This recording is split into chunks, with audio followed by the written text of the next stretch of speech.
Good evening, ladies and gentlemen. My name is Gordon McCall. I'm the Artistic and Executive Director of the Lyric Theatre here in downtown Swift Current, Saskatchewan. It's my pleasure to welcome you here tonight to Lyric Digital Stage Write Out Loud #1 of our 2021-22 season. We had hoped to present Write Out Loud live in our theater here in September of 2021, but unfortunately, phase 4 of COVID has hit us all hard here in Saskatchewan, and accordingly, we are not able to go live with this program at the moment, but we hope soon, in a few months, we'll be able to do that. In the meantime, you're in for a special treat tonight. The show will be introduced by Dianne Miller, and just before we do that, I want to remind us that we stand on Treaty 4 territory. This is home of the Cree, the Ojibwe, the Saulteaux, the Lakota, Nakota, Dakota, and homeland of the Métis Nation. We respect the treaties on all territories and vow to commit ourselves to respecting those treaties and admitting the mistakes of the past and proceeding in a spirit of collaboration and partnership with Indigenous peoples in a spirit of reconciliation. We also acknowledge and stand by the rights of anyone who has suffered oppression and violence and lack of human rights, including Black Lives Matter and the LGBTQ community, people of color, Indigenous peoples, disabled people, and anyone who has suffered oppression in our own country as well as elsewhere in the world. Now, let us get started for a very special Write Out Loud #1 of 2021-22 season. And here to do that is Dianne Miller. Take it away, Dianne. Thank you, Gord. On behalf of the Write Out Loud Organizing Committee, I'd like to welcome our audience to the first performance of the 2021-2022 season. We hadn't envisioned digital stage presentations this fall, but with COVID numbers rising again, weren't comfortable with opening to live performances just yet. We appreciate that so many have logged on to enjoy our virtual readings and look forward to seeing you in person at the Lyric when feasible. Thank you to the Saskatchewan Writers Guild for their support in sponsoring our featured author, D.M.Ditson. Ms. Ditson will present in 2 segments. The first will be an introduction and reading from her book, Wide Open. During the second, she'll address questions her audience members frequently ask. Ms. Ditson is obsessed with telling the truth. She has been writing for over a decade as a journalist and communications consultant.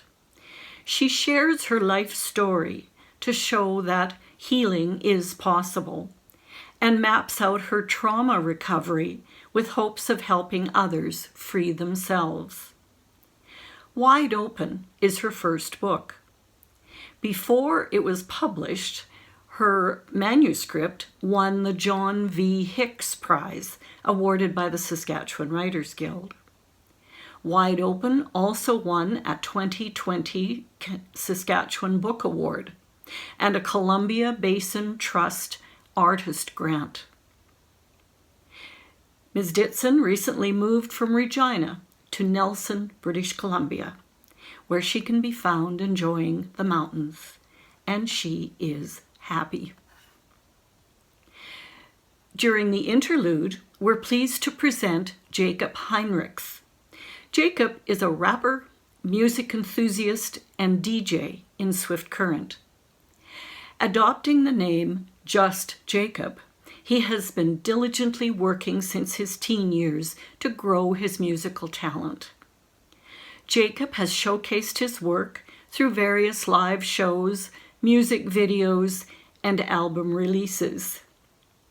Always expanding his technique while pursuing his passions in rap music and traditional hip-hop, Just Jacob has created a collection of meaningful, poetic, and often hilarious music to share with the world.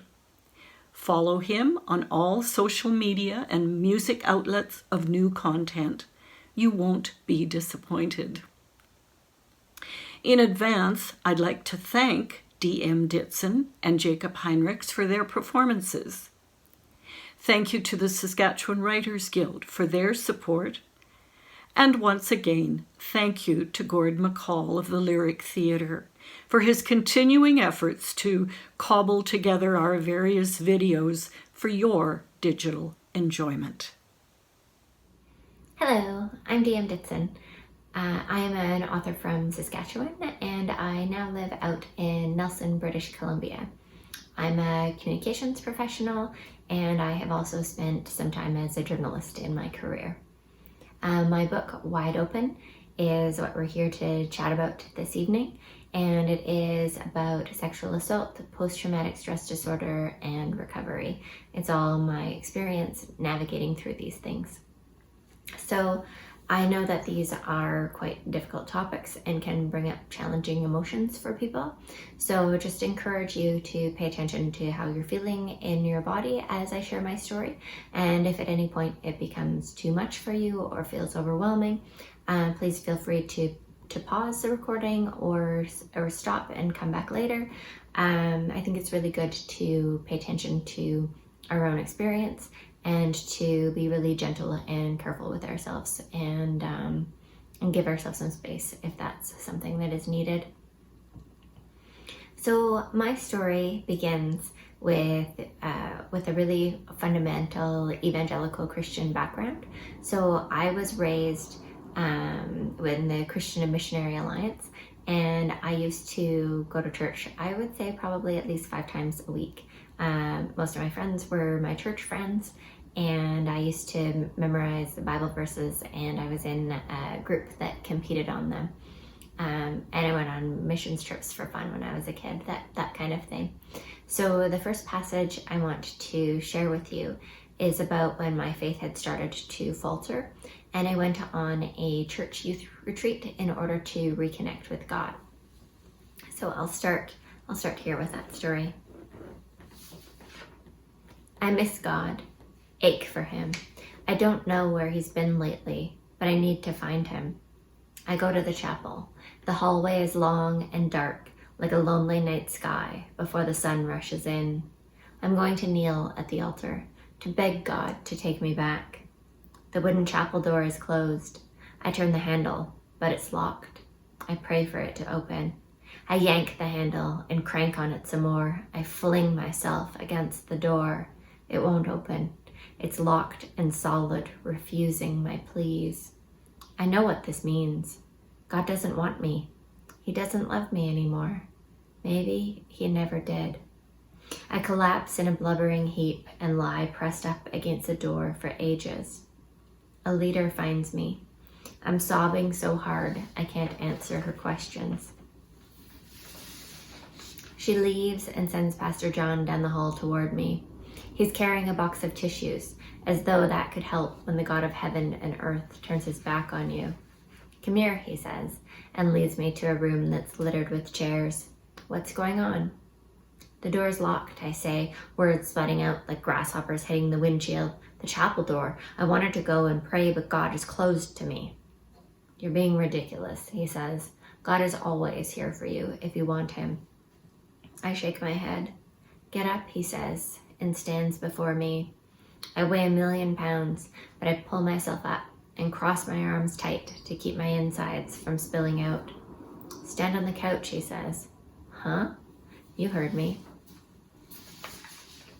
I step onto the faded couch and turn to face him.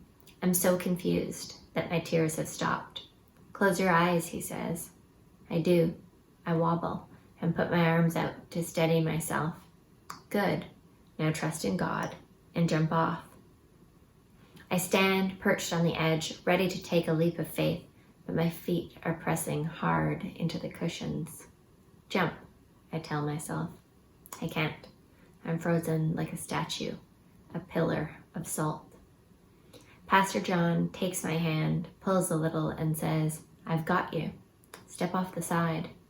Then, irritated, just open your eyes and step down. I open my eyes. It's nothing, only a foot down to the carpet, but even that is too far. I won't do it. I stand quaking on the threadbare couch. Like God, like everyone else, eventually Pastor John gives up and leaves. God isn't who he's supposed to be, not my Heavenly Father or best friend or beloved. He doesn't care to save me.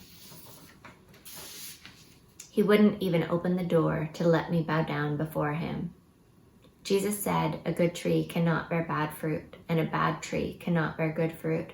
That's why I can't do anything right. All I am is rot, a tree to cut down and throw into the fire. And if God is real, why isn't he always in my heart and everywhere else too?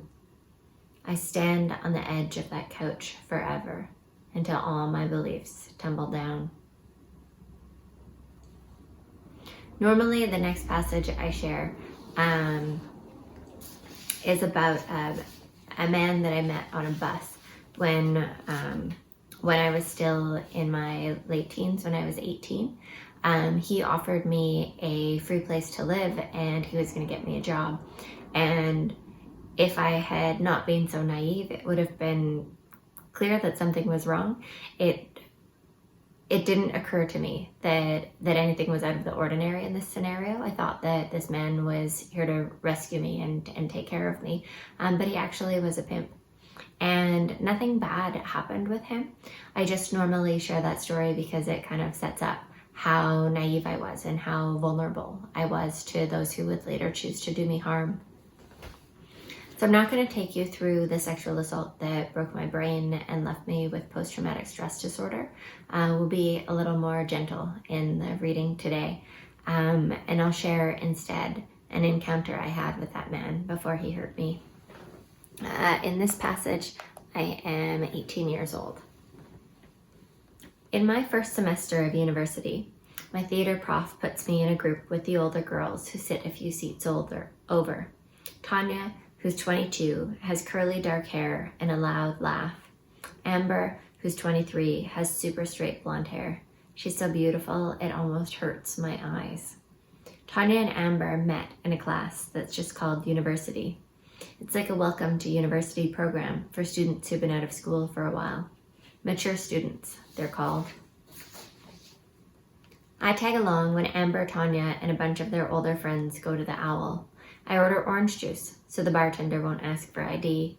I'm sure I look like one of those puzzles for kids, where you're supposed to circle the object that doesn't belong. An old creep pulls up a chair. Gary. I recognize him from the mature student computer lab, where I meet up with Amber and Tanya when their classes are over. Gary is 40 and married and obnoxious as hell. He's foghorn loud and slamming back pints. Nice shirt, he calls across the table and leers at my boobs, his voice dripping hostility like venom from a fang. What a lech. I glare at him. He laughs, raises his beer as if he's cheersing me, and takes a loud glug. Why are you friends with him? I ask Amber later. He's part of the group. Take it or leave it. Gary makes my skin crawl, but I'll just ignore him. No way am I giving up my only friends. Shortly after that, Gary sexually assaulted me. I spent the following years mostly in denial and falling prey again to men who would do me harm. But a decade after Gary hurt me, I landed in the greatest relationship I could have imagined at the time. In this next passage, I'm relaxing on the couch at my partner's place.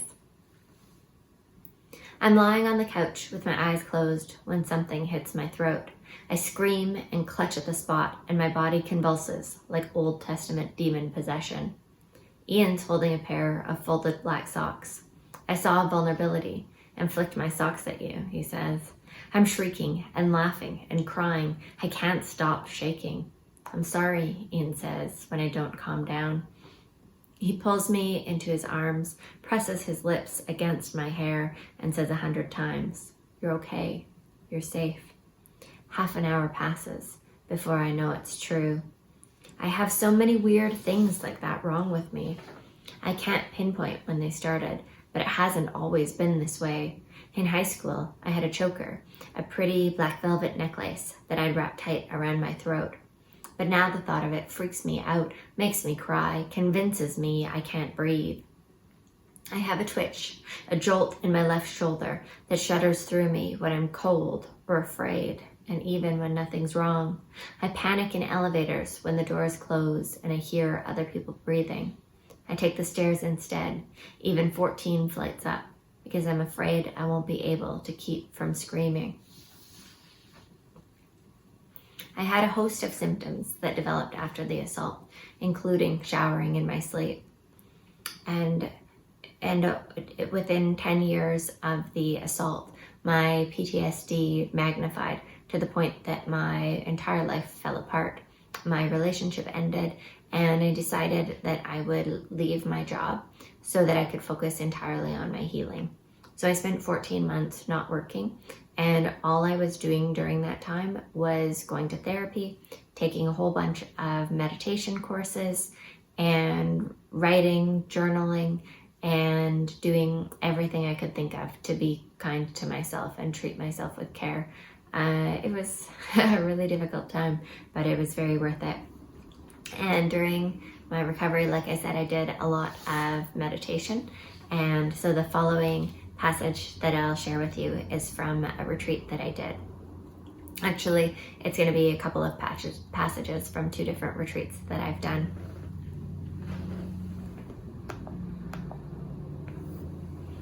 I've been twitching every night for months now, but it's way worse on retreat. My spasms are lasting for hours and keeping me up long into the night. The electric shocks follow me everywhere, into the meditation hall, into the shower, during meals, and even on the hills where I run to escape them. I try meditating through my tremors and sit at the back to keep from disturbing the others. It doesn't work. I can't stop my legs from rising and slapping down hard against the floor. I go to my room and lie on the carpet and let my legs fling themselves in the air. Later, during forgiveness practice, I replay everything I've done wrong. I failed Holly. I raged at my family. I broke Ian's tooth. I drove him away. I picked on Jenna and to Neil, and on and on. I'm racked with shame. I'm sorry, I say, to everyone I harmed. I'm sorry, so sorry, I say to myself too. I feel lighter, unbound, as if I'm Christian in Pilgrim's Progress, setting down his pack. I can't take back my mistakes, but I can forgive my long ago selves. They didn't know how to do better. Tears are still rolling down my cheeks when I realize my parents never meant to hurt me. I forgive them too. My heart is so big it stretches out of my chest and fills the whole world. What about Gary? I feel him reach his arm around me. I forgive him. An electrical storm blasts through my body and sears me to the core. I hate Gary. I run upstairs to a vast empty room. I lie on the floor, limbs stretched out, and surrender to the violence. It's like I'm in an electric chair, like I'm a marionette on fire. My whole body tenses up. My stomach contracts hard, pulling my legs and shoulders in tight like I'm doing crunches. There's an explosion, and my body shoots out long. It's still for a second. Then my legs go wild, shaking like clotheslines in a storm. It's time for lunch, and I'm starving, but there's no way I can make myself stand. I lie on my back and feel my body descend into the depths.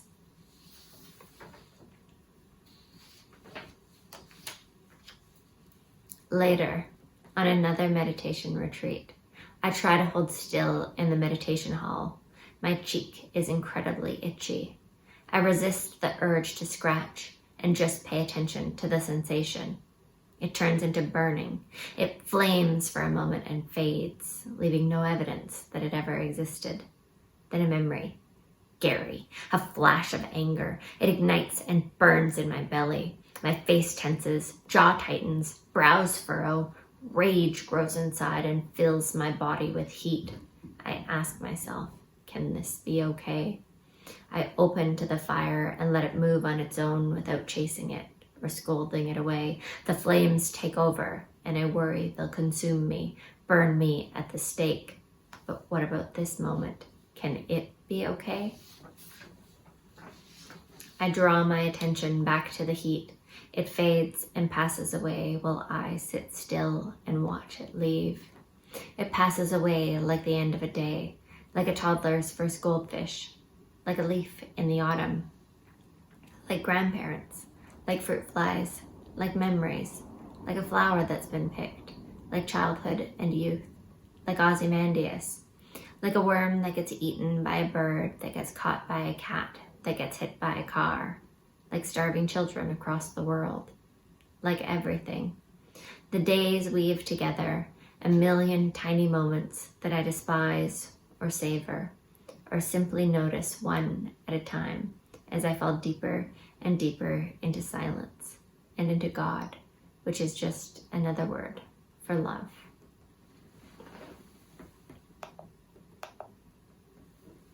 So how am I now? I am happier and healthier than I've ever been. I am, on any given day, I say between 95 and 99% better. I still see a therapist on occasion, and I still have things that I'm working through, but I have definitely popped right out the other side, and I have a shiny new life.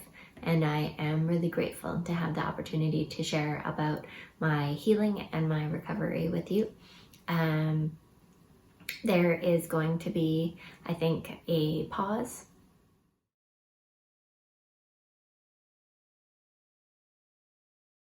Hey! My name is just Jacob Heinrichs, and this is for Right Out Loud. Thank you very much to the Lyric Theater for having me, and I'm trying to find out where to position my eyes and talk through my pink microphone. This first song, is called I'm Back.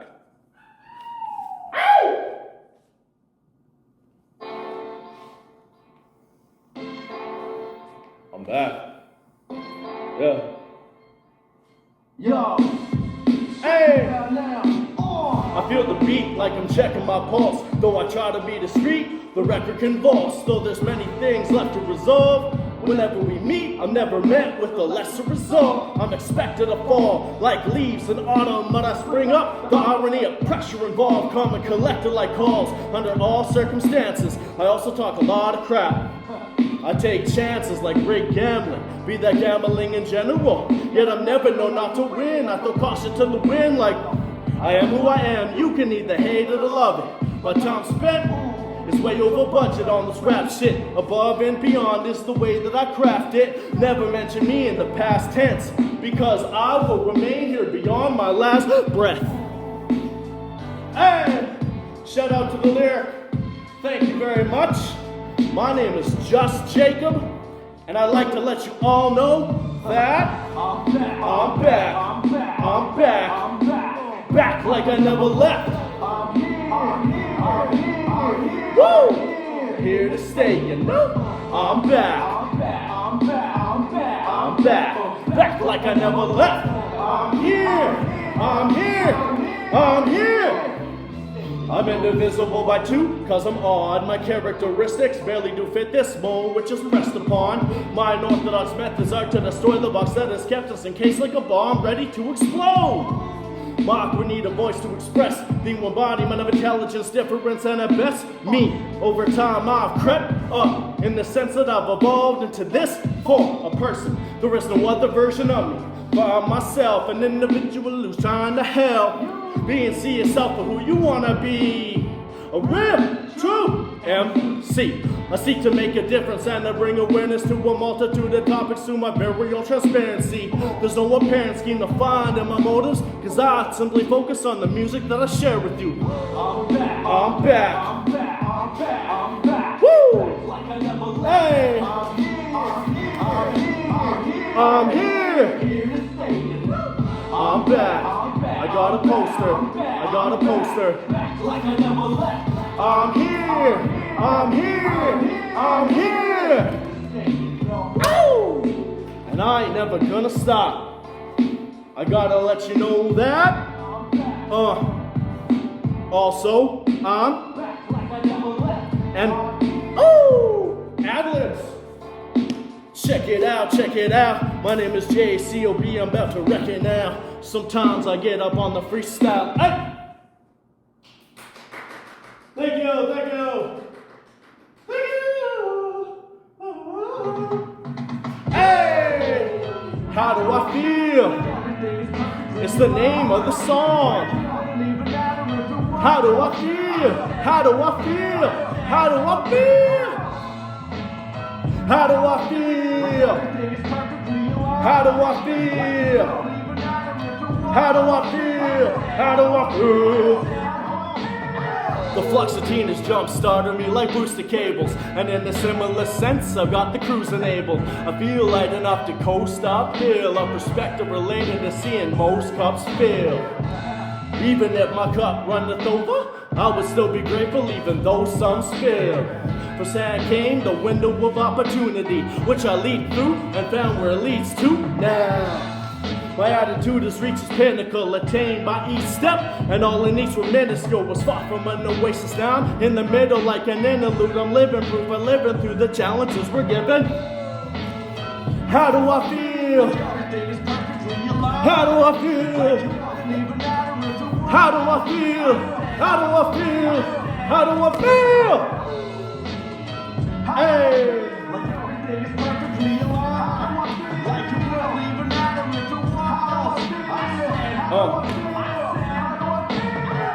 Like the pieces of the puzzle fit together, and the reasons for our structure's even better.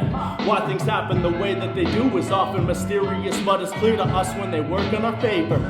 And then we know, I've come to realize the silver lining of pain and extracted the element to enhance my development attitude. It's key to success and is the only viable method to be at your best. It's 10% circumstance and 90% reaction, a positively unbalanced fraction. Some challenges lack and odds in our favor, this is an exception. So life's reins are taken like an overthrown dictation. Say, how do I feel? How do I feel? How do I feel? How do I feel? How do I feel? Tony says,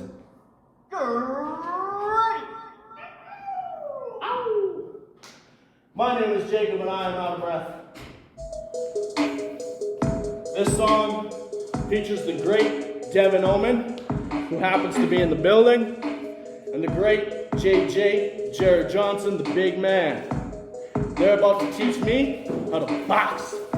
Devin, my coach, Jared, is about to bring it in. And in this corner, weight 286 pounds. 260. Jacob Heinrichs.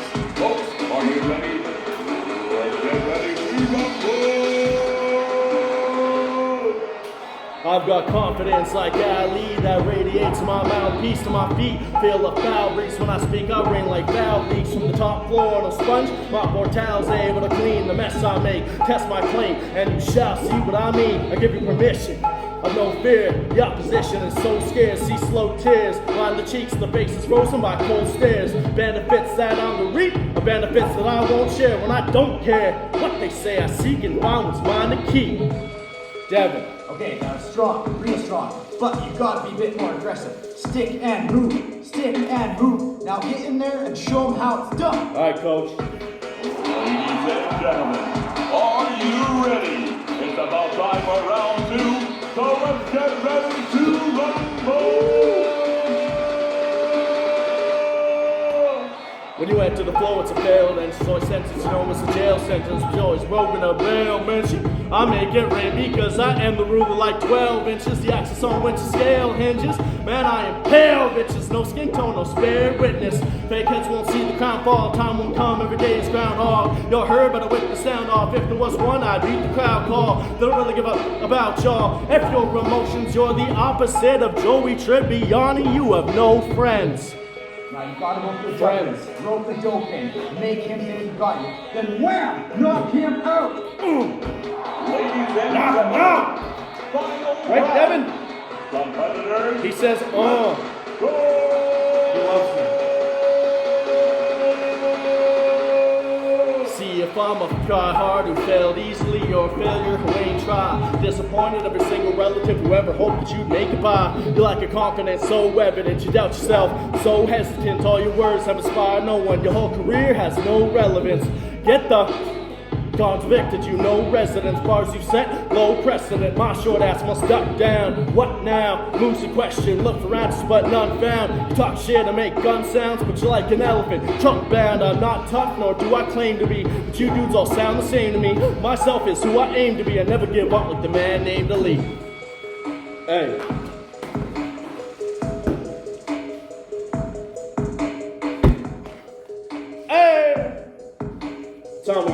What time we got? Ooh, we got lots of time.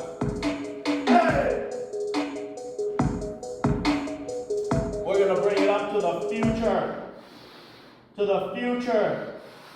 Just kidding, going to the past. No new songs for this guy. That's all out of the question. Because rampaging elephants. Huh? Insane. Shadow of a giant. Have you ever walked in the shadow of a giant? Have you ever walked in the shadow? Have you ever walked in the shadow of a giant?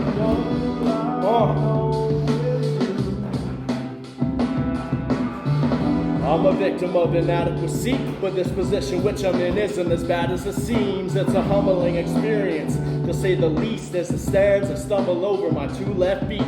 Two pressed knees signify my weakened state, cause I haven't done what I set out to do to become great. I don't understand it. Spent my ease practicing and honing my craft since I was an adolescent. But the fact of the matter is I've fallen short, enough to consider leaving the ball in court.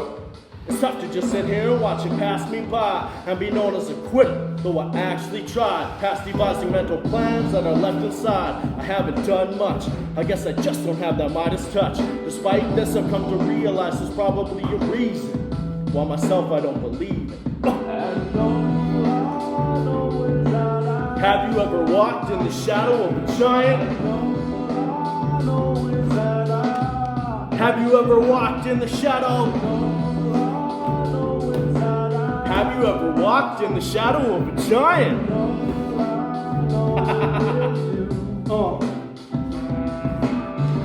Even though my self-esteem is low, I see it for what it is. Without these massive presences, I wouldn't be at the level I've reached to date. Know what I've tried and made each mistake that has gotten me this far. It's hard to be seen as subpar, but it just means that there's more effort to put it. I shouldn't be this hard on myself, but it's difficult when I fall these mythical beings that are the size of my imagination. This infatuation be the source of my aggravation, but to me it makes sense why God has placed them before me, so as to bring motivation and humbly make my own story.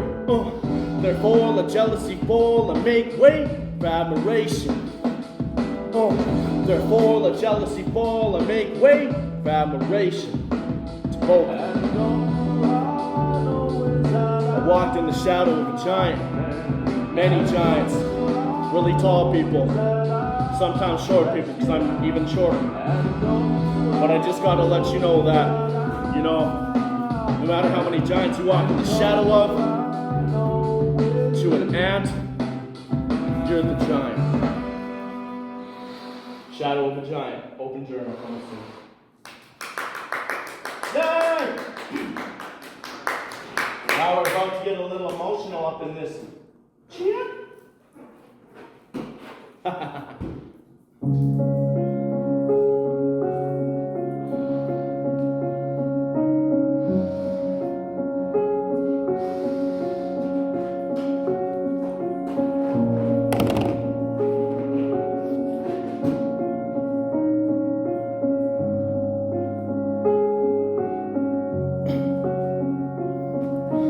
Mentally drained, my mind's overworked and underpaid, and I lack even a single ounce of energy. I'm trying to get back on my feet like a centipede, but the weight is so heavy from the stress set against me. I don't think I can uphold the world like Atlas with a boulder on my shoulder into the wall. My back's pressed, but I gotta learn to let bygones be and not ask why me. why not me? I want free from the shit that I go through, so I ask God please, but he just won't do it, so I just go through it and learn what I can from it and understand sometimes you gotta withstand some shit. Everything is never easy at all times, and everybody's bound to crack like a fault line, but we're all human, and regardless of pride, we're gonna break down when the pressure gets too high, so why not me? Why not me?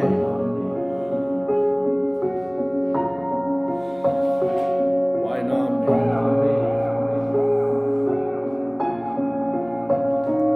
Why not me?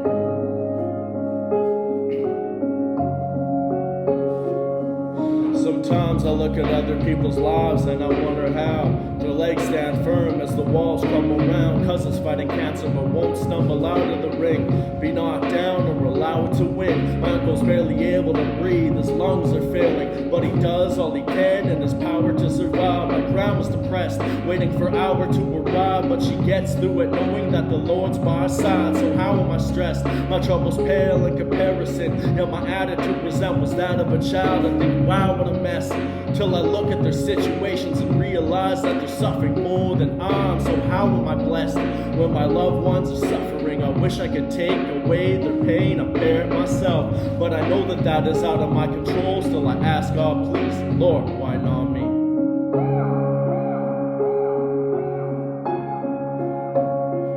Why not me?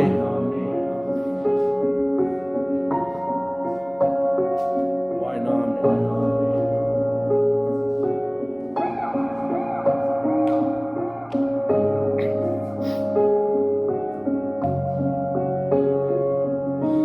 Yes, when I juxtapose my situation with theirs, mine seems minor when faced with the mirror, but I inherit their issues as families do, and they get married to mine and we support each other through. I know to cherish these times, move forward and grow, cause there will be a time when I'm no longer able to. Life's too precious to fold and I'll make it through. It's a privilege I can be taken to. Glad that I get to live and experience life through the good and the bad. It's clear as the light that I'm put on this path, not for self-pity, but simply to learn what is left and to adhere to the right. I know family's the focus, the appearance is bright. Even when it dims, their support is still in our sight. So, to be selfish, I try not be, because rather it be them, I ask, why not me?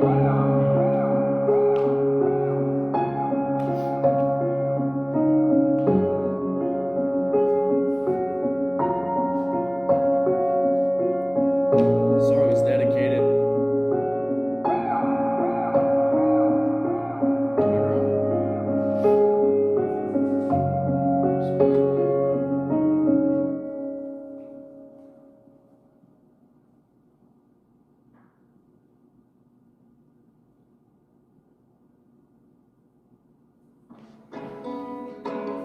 Well, that was emotional.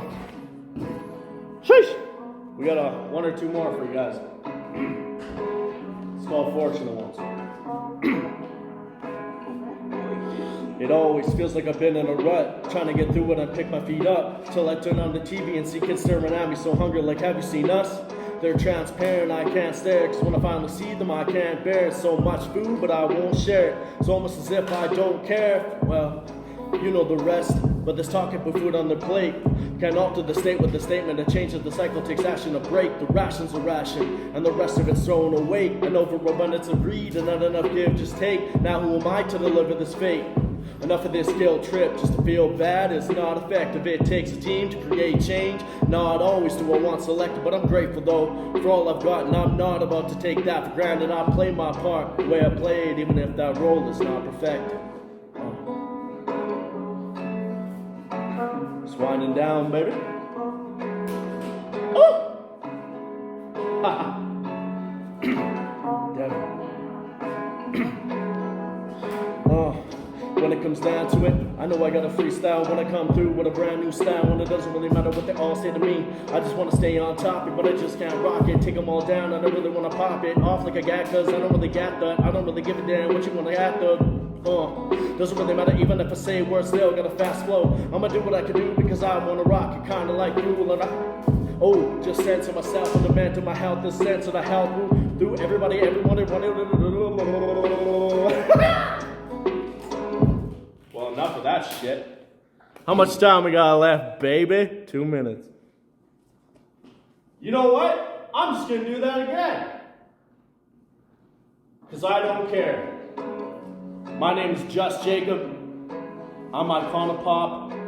And I don't care. Yeah.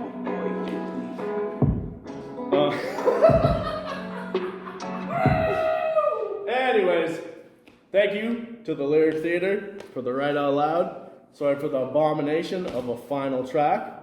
Sometimes you just got to do what you got to do. I'm not deleting that previous stuff because that was gold, you know. I'm a rapper from Swift Current and I'm so great. Look at me. Just kidding. I'm not that egotistical. I'm just mystical. That's me, baby. I'm so great. Look at me. I'm going on tour. Just kidding. Anyways, thank you guys. Take care. Write out loud. Keep it rocking. And have a great time. Thank you again. Bye. Hi everyone, welcome back. Thanks for sticking around. I'm here with my friend Nicole Ripley. She is joining us today because something that I find really special about the book tour events that I've done in the past is being able to have Q&A sessions and being able to chat with the audience. So Nicole is here as a stand-in for the entire audience. So she might have some questions that that might resonate with you, but there's a lot of really good conversation, really good discussion that generally comes up in my book events. So I wanted to make sure that you could get some of that too, even with the virtual format. So thanks, Nicole, for joining us. So happy to be here. Excellent. So I think the audience, I'm trying to think of questions that people would have. I think the biggest one when it comes to a big sharing of a big story like this is, I guess, the why. Why did you choose to share your story? That is a good question and one that I get a lot. So my story is very personal. It's very intimate and goes into a lot of detail about my life and my history. And the reason why I wrote it and why I wanted to share it is initially all I was looking to do was read a book. I was looking to find a memoir of someone who had gone through something really difficult and had made it through the other side, but who had shared the entire process of what it looked like to get better and how exactly they navigated their healing. Because what I kept finding is story after story of people who had experienced a difficult thing, and then all of a sudden we're in the epilogue and they're better. And I was really hungry when I was so sick and when I was trying to figure out how to get better. I was really hungry for a story that said, here's how I got better. And even though everyone's experiences are different and everyone's recovery will be different, what I really wanted was that kind of hope that you get from seeing exactly how someone gets better and someone heals. So ended up writing that story, and it was really difficult and took quite a long time. But it seemed like a really special thing to offer since. And so did that contribute to the writing process, having that in mind, that goal, or what was your overall writing process? So my overall writing process was a lot of journaling initially. So it just started out as I would go to therapy and I would come home and I would just have so much to process that it would just be, here's everything that happened. And then when I was getting better, I quit my job. Like, it became my entire life was my recovery at the time. It was my primary goal, and writing was a piece of that, but I was writing in order to get better and in order to try and understand my experience, what had happened, and in order to help navigate my way through that. And so did you think at the time you were going to write a book, or when did the concept of like, I should write about this come into play? I had that idea pop into my head very early on, and it seemed like a crazy idea, but it also seemed like, why can't I find this manual that I want? Like this inside look at someone else's guts and how they made it.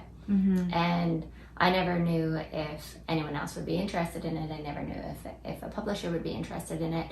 But it was it was kind of my goal to be able to offer the world the thing that I needed that didn't exist or that I couldn't find. I think that's something really really valuable that people are able to give each other when they go through difficult things, is to offer that one piece that they needed. And so can you take us through like how long did this take to write? So I cannot separate writing the book from my own recovery because they're basically exactly the same thing. But it took me 3 years to get better. So it took 3 years to do the book as well. And I know exactly how long it took for the recovery to start working because every single day one of my symptoms was that my legs would shake. And every single day when I would go to bed or I would lie down, my legs would start shaking. So they just go like this. And I noticed a few months into my recovery that was happening. And I started paying attention to it because I was watching it to see like, oh, this seems like a crazy thing to have happen to me. Hopefully one day it will stop. Right. And so, yeah, I know exactly when the first time was that it stopped happening. And that was when I was like, oh, maybe the book is almost done too. Wow. And so what was your journey kind of after the healing? You've written the book, you know, as a new writer. What did that look like afterwards? So the publication process was complicated. My experience is different than a lot of people's. So I'm trying to recall all of this now. I had submitted the manuscript before it was published. I had submitted it for the John V. Hicks Award through the Saskatchewan Writers Guild, and it ended up winning for that year, which was, I think, 2017. Maybe that's not the right year. Congrats, though. That's a really cool accomplishment. Yeah, thank you. Thank you. So it won, and someone that is a friend and mentor of mine who was on the board of Coteau Books reached out and said, hey, can you send us our manuscript? Generally authors that win this award get their books published, and we're interested in seeing your manuscript. So I sent it off to him, and Coteau Books ended up taking me on and publishing me. And that was wonderful and really exciting. And then about maybe, I'm not sure of the timeline exactly, but sometime within the first year of my book coming out, Coteau ended up going bankrupt. And so my book stopped being, it ended up kind of being locked up for a year, and then I ended up having to re-release it because it kind of disappeared from all the bookstores and everything. And there were other authors impacted too, books that were signed that then had all kinds of complications with. But Coteau was really great to work with. Right. And how did that feel like on your kind of recovery and then sharing all your knowledge and then it kind of going dormant for a bit and coming alive again? Like, how was that for you? It's kind of up and down. But I'm really grateful for opportunities like this to share the story. Really grateful that that my book still exists and that people are still interested in it and still interested in hearing about my recovery. So I'm really grateful for that. It feels like it's been really fortunate to be able to share my story. Can you talk about like the vulnerability attached to like writing your life story in a book and sharing it with the world? Like, how did it feel? Super vulnerable? Like, what was that kind of underlying feeling? It felt really vulnerable when I was writing it. It felt honestly terrifying. There were some pieces, especially in the beginning, that I hadn't acknowledged even to myself. Like, there were some pieces about the assault that I didn't even consciously know. And I remember I remember sitting down one day and being like, I'm gonna write about the assault, and I'm gonna write all of my memories, and I'm gonna put this all down on paper. And I wrote it down, and I could not bear to have it exist on paper. And so I ripped it all up into tiny little pieces. And what I had done in the past is whenever I would write something about the assault or related to it, I would burn all of those pages or bury them or get rid of them in some way. And I told myself, even though I had ripped these pieces up, that I wasn't going to get rid of them. And so I kept them, and I just had like this bundle of pieces together. Nice. So the vulnerability piece was, it was really hard for me to let my story exist to myself. And once I was able to let it exist to myself and make it not this terrifying thing that couldn't be acknowledged, once I was able to be settled with, here is the truth of what happened to me, here's the truth of my experience, then it stopped being so scary to share that with other people. And the other piece of that is that while I was getting better, I learned to have self-compassion. I learned to have empathy for myself, and I realized that these things that happened to me, they were things that happened to me, right? They weren't things that I made happen or that were defects with me. I studied a lot of meditation, and in the teachings, there's a lot of talk about causes and conditions. And so here is a thing that causes a thing. And so I was able to understand my experience in a way that took a lot of the shame of it out. And then, by writing it and then rewriting it and going over it and reading it and editing it, it kind of neutralized things to me. It made it way less scary. And then it came back to, like, when it came time to publish it, I came back to what's my hope out of this? What's the value that I hope that this brings? And that seemed greater than my own small embarrassments. Right. Yeah, that bigger picture. Yeah. And so what was the big goal, the big vision, outside of sharing kind of the real healing steps for people? Is there a bigger goal or vision for your book? So I'll tell you something that is baffling to me. So the big goal for me was to get better. And because of the way that PTSD happens, it's my understanding that you get kind of stuck in the past.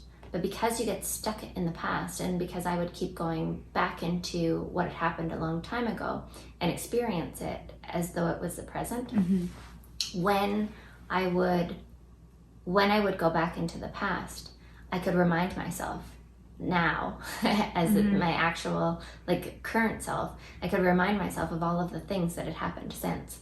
So when I used to get really triggered and really worked up, I remember telling myself my current age, my name, my current age, and the date. And I would just keep repeating my age and the date so that I would know that there was a difference between current me now and what my body was feeling, which is the assault happening again in my imagination. And it was really helpful for me to have this extra signpost of, well, obviously I can't currently be being assaulted because I've written a book about it that is now published, that has been out for this period of time. Right. It just made another really big marker anchoring me in where I am in the present, which is really neat. The big goal of it was accomplished the very first event that I had.